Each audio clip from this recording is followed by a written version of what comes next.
não parar, não precipitar e não retroceder. Então dizer para esse cara, sabe quando nós vamos parar? Nunca, nunca na sua porca vida, né? O canal tranquilo? Então, na nossa comunidade do YouTube a gente sempre deixa alguma postagem juntamente com alguns links de livros para vocês adquirirem, e também deixamos sempre aqui nos comentários e na descrição do vídeo nossas redes sociais. Então se inscreva no canal, siga a gente nas redes sociais e quem puder apoie o nosso canal financeiramente. Temos Pix, Vaquinha, Apoies e temos nosso conto também para quem quiser nos ajudar. Tranquilo? É isso aí. Sempre com Deus, pátria, família e liberdade por um Brasil melhor. Valeu!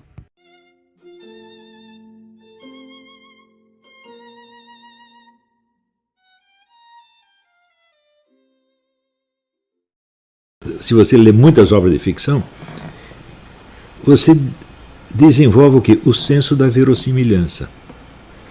Meu filho, se você não tem o senso da verossimilhança, sabe quando você vai chegar a entender o que é o provável, o que é o verdadeiro, e a diferença do verdadeiro e do falso? Nunca na sua porca vida.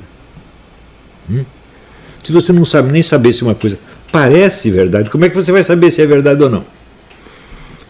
Então, a mente, para ela chegar a ser capaz de investigar a realidade, distinguir o verdadeiro do falso, ela tem que treinar na percepção do verossímil e do inverossímil durante muitos anos. E é por isso que o ensino literário é tão importante na vida. Você tem que aprender isto, meu filho, antes de você ir aprender física, matemática, história, qualquer ciência que seja, ciência social. Claro. Então, se você não tem o treino literário, você não tem nada. Você simplesmente não tem cultura. Você nunca vai entender uma discussão na qual você entra. É um negócio absurdo você ver como pessoas que têm, às vezes, uma formação científica excelente podem ser imbecis ao ponto de não entender nada do que estão lendo. Eu outro dia até estava contando, é só vou lembrar para vocês de novo. Né?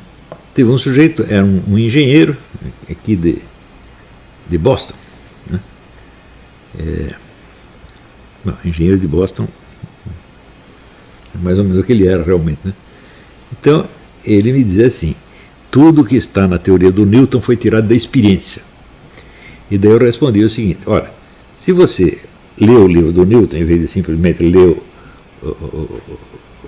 estudar física de Newton no manual do Antônio de Souza Teixeira Júnior, que a gente estudava no ginásio, você vai ver que ali pela página 3 ou 4, ele expõe as noções fundamentais que ele vai usar depois na sua descrição da estrutura do mundo. Duas dessas noções são a noção de espaço absoluto e tempo absoluto. O que é o espaço absoluto? É o espaço sem nada dentro, o espaço sem coisas dentro. E o que é o tempo absoluto? É o transcurso sem fatos. Né? Onde pode haver na experiência essas coisas? Onde você pode ter a experiência de um tempo onde nada acontece? E onde pode ter a experiência de um espaço sem nada dentro? Experiência do vazio total. São coisas que nós só podemos alcançar mediante a nossa criação. Quer dizer, você cria, né, um esquema a priorístico, independente da experiência, até contrário à experiência, e você usa como unidade de medição, unidade de comparação. Bom, aí o cara nunca respondeu nada, evidentemente. Né? É que viu que estava derrotado, decidiu ficar quietinho, matar uma galinha preta para ver se acabava comigo. Então, daí entra em cena o outro, que é o tal do fisiculturista, que é um gordinho que faz, né, faz esses filminhos, né, esses vídeos de física. Né?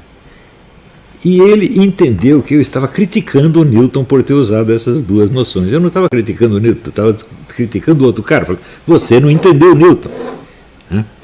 E daí ele, achando que eu estava criticando o Newton, disse, não, mas esse Olavo é uma besta. Ele nem sabe aí que na ciência nós temos que usar conceitos a priorísticos também.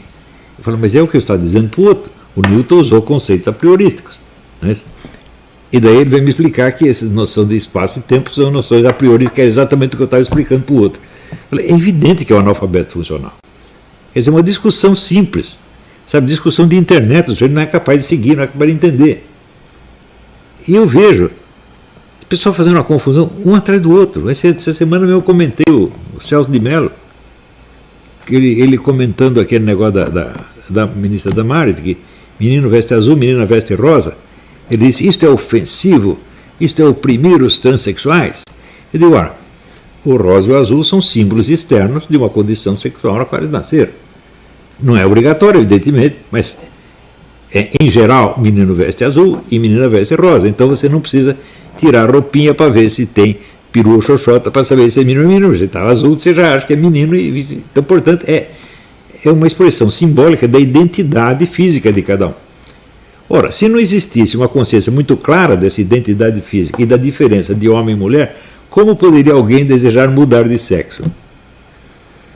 Se você não vê diferença entre os sexos, como é que você vai querer passar de um para o outro? Portanto, o que a ministra Damares está falando não apenas não ofende transexual nenhum, mas é uma condição sine qua non para que possa existir algo como a transexualidade.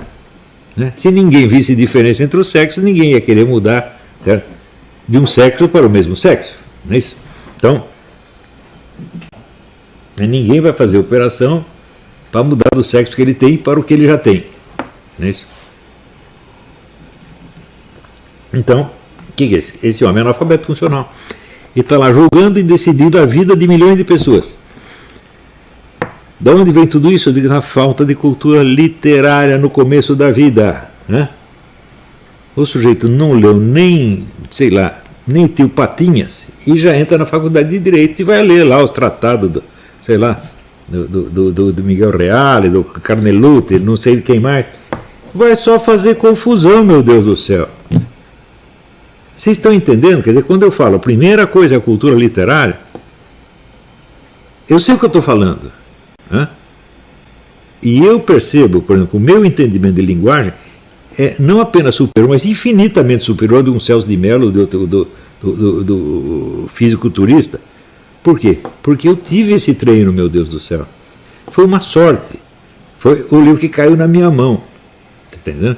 Caiu a pequena bibliografia crítica, então eu falei, bom, então eu não preciso descobrir por mim mesmo quais são os escritores brasileiros mais importantes, porque o Carpo já fez isso aí. Também, veja, por que o Carpo fez isso? Essa foi a primeira coisa que ele fez no Brasil, o primeiro livro que ele fez no Brasil. Ele chegou e disse, eu quero saber qual é a literatura desse país onde eu estou. Então o que ele fazia? Ele usava o método que se chama fortuna crítica, quer dizer, ele lia não diretamente os livros dos escritores, mas a crítica que havia a respeito. Então ele tinha ideia do conceito público que se tinha de escritor aqui ou ali. Claro que esse conceito público pode errar de vez em quando, quer dizer, pode ter escritor maravilhoso que ninguém percebeu, pode acontecer isso. Mas, em geral, a fortuna crítica é um bom método, porque os leitores, os críticos, são leitores inteligentes. Então, se todos eles dão valor a um determinado escritor, provavelmente ele tem valor mesmo, tá certo? E você também, o conceito que o Carpo dá de cada escritor não é um julgamento definitivo, ele está te indicando apenas uma coisa que é do seu interesse, saber? Não é isso? Então, aquilo ali já me deu a lista do que eu iria ler pelos próximos anos. Quer dizer, o que eu li aí, estudei da pequena bibliografia crítica, e depois eu li praticamente todos os livros que estavam ali. Se não li praticamente todos, eu li no mínimo um de cada um dos escritores que estão ali indexados. E por esse um eu sabia se precisava ler os outros ou não. E depois, na história da literatura ocidental, eu fiz a mesma coisa, só que eu não acabei de ler até hoje. Eu fui anotando todos os escritores que eram importantes.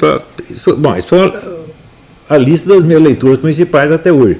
Claro que depois eu desenvolvi outras técnicas para estudo e informação, né, para a formação da bibliografia crítica desse ou daquele assunto. Eu sei fazer isso. Né? É claro que esta experiência inicial não é suficiente para isto, por exemplo, mas você estudar a história de uma ciência, de um determinado ramo de conhecimento, ver como aquilo que se desenvolveu ao longo do tempo e quais os livros que marcaram essa história. Ou seja, quais são as contribuições fundamentais para esta ciência, não é certo? Também, é claro, pode haver erro. Né? O estudioso que está fazendo essa seleção, ele pode se enganar. Ele pode achar que tal livro foi fundamental e não foi tanto. E outro ele pode nem perceber. Tem livros...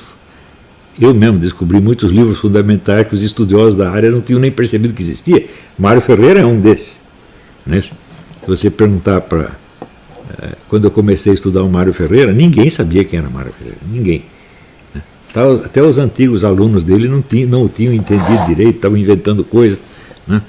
Tinha um padre que tinha sido aluno dele, eu falei, o senhor estudou com o Mário? Ah, sim, o Mário era um estudioso de Nietzsche, né? Eu falei, não, o Mário estudou Nietzsche no começo da vida dele, depois ele foi tão além disso que você nem imagina, né? Quer dizer, ele tinha uma ideia errada, uma ideia parcial do Mário Ferreira. Então, ali, eu vi uma deficiência no conceito público que se tinha do que era a história do pensamento no Brasil. A USP não tomou conhecimento do Mário Ferreira até hoje. O que prova que são todos ignorantes. Mas se você não é capaz de perceber dos filósofos políticos qual é o mais importante, qual é o mais talentoso, então você não percebe nada. Aí você vai perder tempo lendo o senhor Arthur Janota ou Dona Marilena Chauí. Né? Aí você perde tempo. Né? Agora, o Mário nunca perde tempo. Né? O Mário não é perder tempo. O Vicente Ferreira da Silva, embora louco total, não é perder tempo. O padre Maurílio Penido não é perder tempo. O Wilhelm Flusser não é perder tempo. Mas ele achou que ficar no Brasil era perder tempo. Porque ninguém ligava para ele. Por quê? Porque onde que ele publicava as coisas dele? Artigo de jornal. Daí o pessoal da USP empinava o narizinho e falava, não, ele é apenas um jornalista. O cara se encheu o saco, foi embora para a Alemanha e imediatamente foi considerado um dos principais pensadores da Alemanha. Né? O alemão não julga um negócio por onde está publicado, mas pelo conteúdo que está escrito. Né? Mas o brasileiro não aprendeu ainda a fazer isso. O brasileiro liga muito para a aparência e todo brasileiro tem um complexo de inferioridade social. Todos têm. Eu já expliquei por que é assim. Porque a sociedade brasileira não tem normas claras. Então você não sabe o que você precisa fazer para agradar em certos ambientes. Você tem que adivinhar. Quer dizer, tudo é cheio de regras secretas. Aqui nos Estados Unidos não, você já sabe, né? Praticamente a regra está escrita na porta. Não faça tal coisa porque nós não gostamos. Né? E faça tal outra que nós vamos te adorar. Aqui é muito claro isso. No Brasil não, então você tem que adivinhar a regra. Então todo mundo é muito inseguro. Não é só por isso que é inseguro, é claro. Veja, a inconstância, por exemplo, da política brasileira. Nós, no século XX, nós tivemos 7 constituições, meu Deus do céu. E até hoje você vê o órgão encarregado de manter a Constituição, que é o STF, é o primeiro que viola. Né? Então, não tem normas essa coisa. Isso é uma total perdição. Então, por causa disso, se você vive na confusão total, você fica inseguro. E se você fica inseguro, bom, você vai ter que encontrar meios de se fortalecer artificialmente, para se sentir um pouco menos de medo. Não é isso?